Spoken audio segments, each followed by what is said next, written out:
तो सभी प्यारे छात्रों का एक बार फिर से स्वागत है। और थंबनेल में देख ही लिया होगा आपने। तालिका जो रहती है उससे हम ग्राफ कैसे बना सकते हैं और ग्राफ पर कोई रेखा कैसे बनती है। एक्चुअली में हम ग्राफ पर एक रेखा बनाएंगे, लेकिन सब कुछ पढ़ेंगे। पहले बता देता हूँ कि तालिका आखिर आती कहाँ से है। जो बच्चे रेगुलर पढ़ रहे हैं उनको बताने की ज़रूरत नहीं है। ये देखिएगा, कल मैंने आपको होमवर्क कराया था, और मतलब इसके पहले वाले वीडियो लेक्चर में, और आपको लॉजिक लगा के भी मान कैसे निकाला जाता है वो सब चीज़ें मैंने आपको बताई थी। तो जैसे आप यहाँ पे देख सकते हो कि ये तालिका बन जाती है जब भी हम कोई दो चर वाला रैखिक समीकरण लेते हैं ना, तो उसमें हम x का कोई भी मान रखते हैं तो हमें y का मान मिलने लगता है। तो हम यहाँ पे उसका रिकॉर्ड रखते हैं कि जैसे हमने x का मान 2 रखा तो y का हमें कितना मान मिला था, 2 मिला था इस समीकरण में।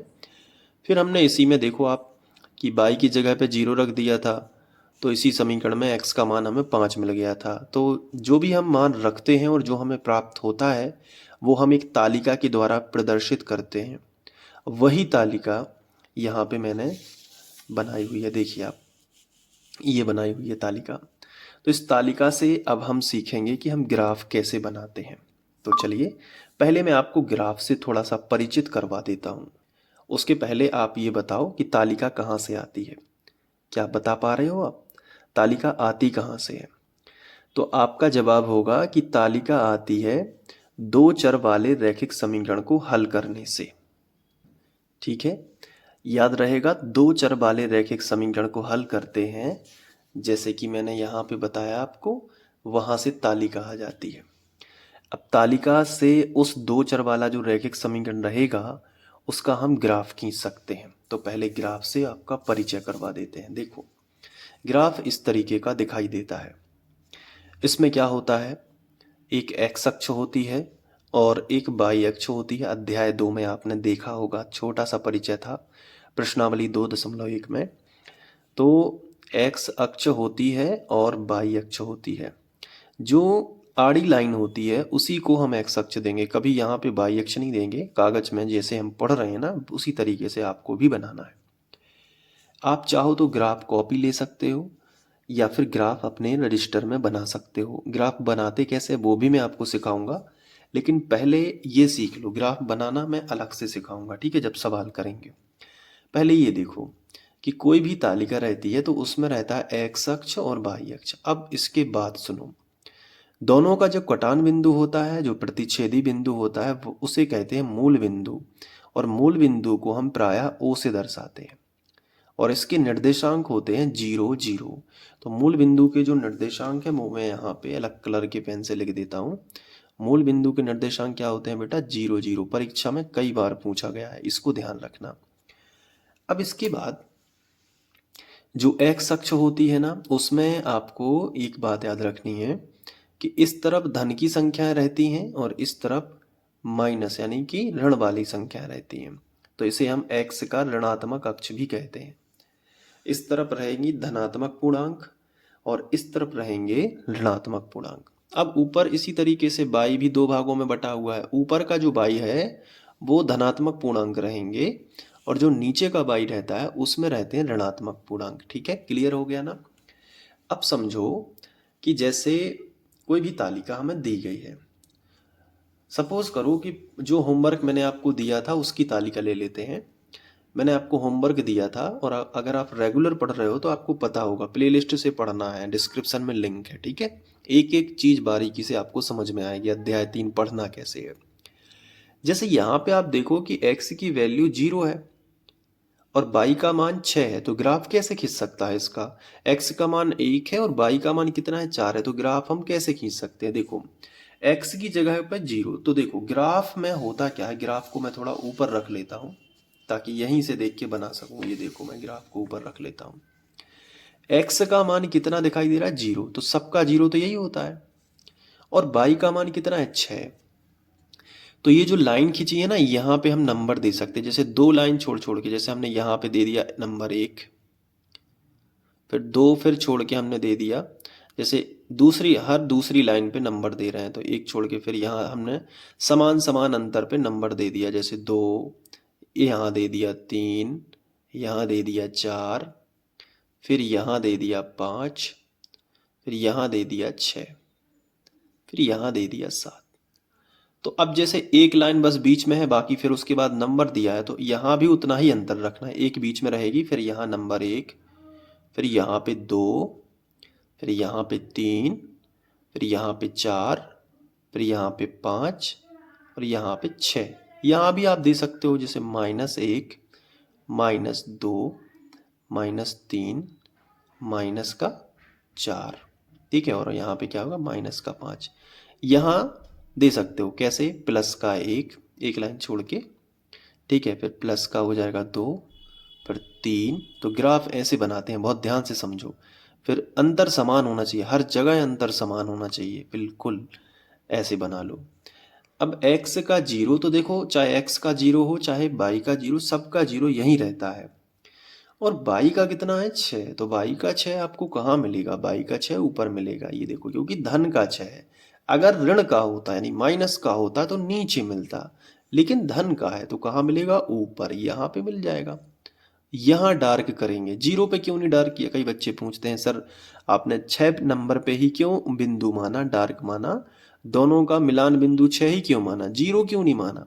देखो, जब भी एक अंक 0 होवे, यानी एक निर्देशांक 0 होवे और एक निर्देशांक 6 होवे, या कोई भी संख्या होवे, तो संख्या पे ही आपको बिंदु मानना है।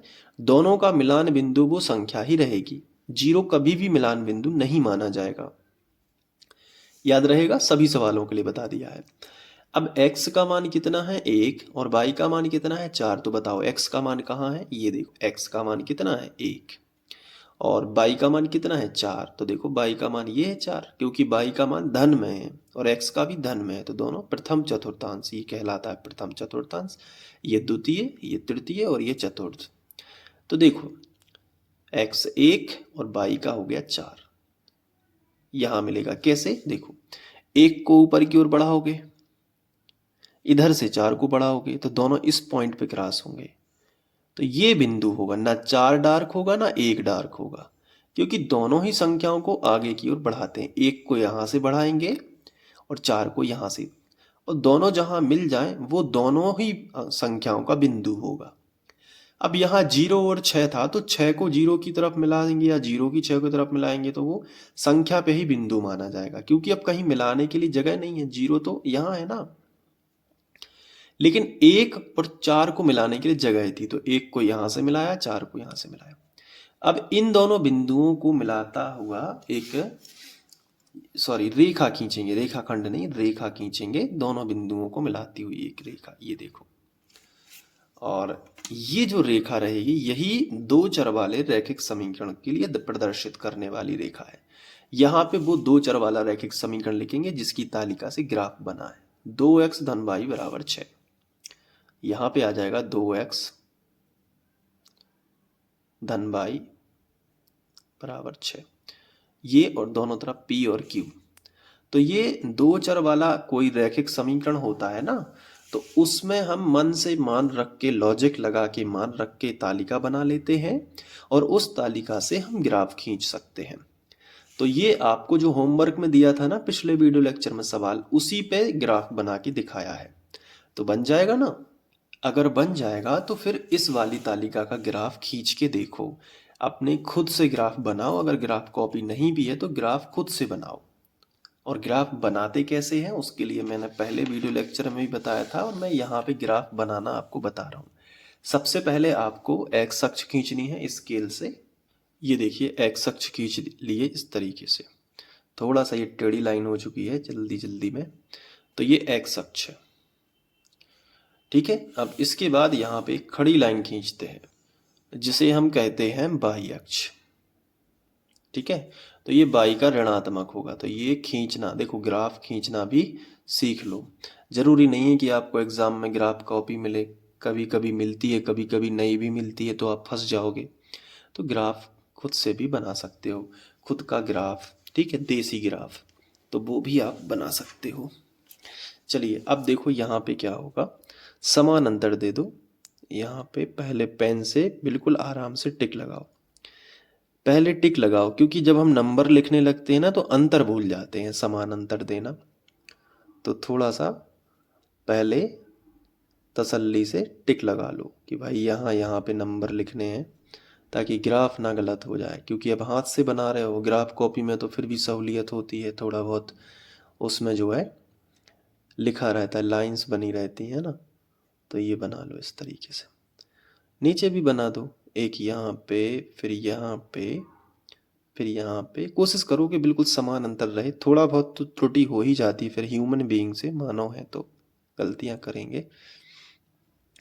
अब यहाँ पे जो नंबर है, मैं अलग कलर के पेन से, थोड़ा ब्लैक पेन यूज़ करता हूँ, आज चलाया नहीं है। तो चलो 1 2, फिर यहाँ पे 3, फिर 4 5 6। यहाँ पे भी नंबर दे दो, -1 -2 -3 -4 -5 और -6। देखो इस तरफ माइनस के नंबर रहते हैं, इस तरफ प्लस के, मैंने अभी बताया आपको। फिर यहाँ 1 2 3 4 5 6, ठीक है। यहाँ माइनस का 1, -2, -3, -4, -5 6। चलो अब देखो कि जो हमने होमवर्क में आपको दिया था उसकी तालिका क्या थी, 0 और 9। तो 9 वाला तो थोड़ा बड़ा हो जाएगा, अब इसमें तो 9 बना ही नहीं है, तो इसको छोड़ो, ये वाला बना लेते हैं। ये वाला 2 और 2 5 और 0, तो x का 2 और y का 2। चलो x का 2 बताओ कहाँ पे है। x का 2 ये है, और y का 2 कहाँ है, ये है। तो इन दोनों को मिला दो। देखो इसको स्केल से मिलाना है ऐसे, और इसको मिला देना, तो दोनों जिस पॉइंट पे कट होंगे वो बिंदु हो जाएगा। इसे हम कहते हैं बिंदु। पहले x यानी भुज को लिखते हैं, पहले भुज का निर्देशांक है क्या है, 2। फिर कोटि कहलाती है भाई, कॉमा लगा के उस कोटि को लिखेंगे 2। अब आगे देखो इसमें और क्या क्या दिया गया है। ये बना लिया हमने, ये बना लिया। अब दिया है 5 और 0, तो 5 और 0 कैसे बनेगा, x का 5 और y का 0, तो डार्क तो 5 पे ही रहेगा, और इसे कहेंगे 5 और 0। ये निर्देशांक कहलाते हैं, जो मैंने कोष्टक में लिखे ना, ये निर्देशांक कहलाते हैं।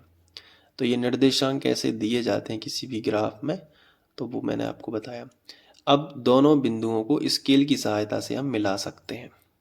तो ये देखो दोनों बिंदुओं को मिला दोगे तो ऐसे बिंदु बन जाएंगे। इस एक लाइन मिलेगी, और इस लाइन को आप थोड़ा सा PQ नाम दे देना, और इस पे वो समीकरण लिखना जिसको सॉल्व किया गया था। तो जिसकी तालिका है उसी को सॉल्व किया गया होगा। तो 2x धन 3y बराबर 10। तो इस पे आप कहीं भी जहाँ जगह देखिए वहाँ लिख दो 2x धन 3y बराबर 10। क्लियर। तो इस तरीके से आप सॉल्व कर सकते हो कोई भी तालिका से, जो है मैंने जिस तरीके से आपको बताया कि तालिका से हम ग्राफ कैसे बनाते हैं। तो आई होप आपको समझ में आ गया होगा। अब कुछ होमवर्क दे रहा हूँ, मतलब कुछ तालिकाएं दे रहा हूँ, अब उससे आप ग्राफ बनाओ, ठीक है। तो तालिका बना देता हूँ होमवर्क में, और डेली होमवर्क करना है, अच्छे से पढ़ाई करनी है, एक भी सवाल नहीं छोड़ना है अपन को, उदाहरण के साथ सब कुछ करना है। गणित में 100 में से 100 नंबर लाने का प्रयास करना है।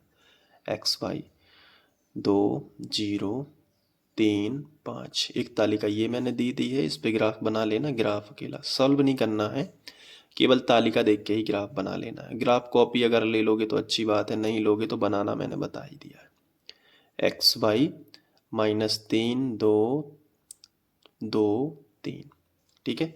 तो ये बनाना देखना पॉसिबल है, कितने पॉसिबल है। 2 मैंने होमवर्क दिए हैं, तो ये कर लेना। अब इसका सॉल्यूशन मैं हो सकता है अगले वीडियो में ना बताऊं, इसलिए क्यों ना बताऊं, क्योंकि अगला टॉपिक हम शुरू करेंगे। तो इसलिए जो है आप तालिका से ग्राफ बनाना सीख लेना। किसी अच्छे टीचर को चेक भी करा सकते हो, अपनी क्लास टीचर को, अपने कोचिंग टीचर को, कि तालिका से देखो मैंने ग्राफ बनाया है। बाकी आप खुद से सेल्फ स्टडी करते रहो। सबसे बड़ी ताकत है सेल्फ स्टडी की। कोचिंग कितना भी पढ़ लो, स्कूल कितना भी चले जाओ, चाहे आप यूट्यूब पे कितना पढ़ लो, खुद से नहीं पढ़ोगे तो फिर आपका इम्प्रूवमेंट नहीं होगा। इसलिए डेली नियम बनाओ कि 1 से 1.5 घंटे गणित करनी है। 2 घंटे नहीं पढ़ पा रहे, कोई बात नहीं, 1 घंटे पढ़ लो, लेकिन निरंतरता होनी चाहिए। डेली आपको 1 घंटे बैठना है। ऐसा नहीं कि जोश आया तो 4 घंटे पढ़ ली लेकिन रोज नहीं पढ़ रहे हो, ऐसा नहीं करना है, डेली बेसिस पे ही पढ़ना है। ठीक है। तो बाकी आगे के वीडियोस आपको जो अभी स्क्रीन पे प्लेलिस्ट दिख रही है उस पर क्लिक करके मिल जाएगी, सारे वीडियोस एक एक करके देखते जाओ। ठीक है। Thank you.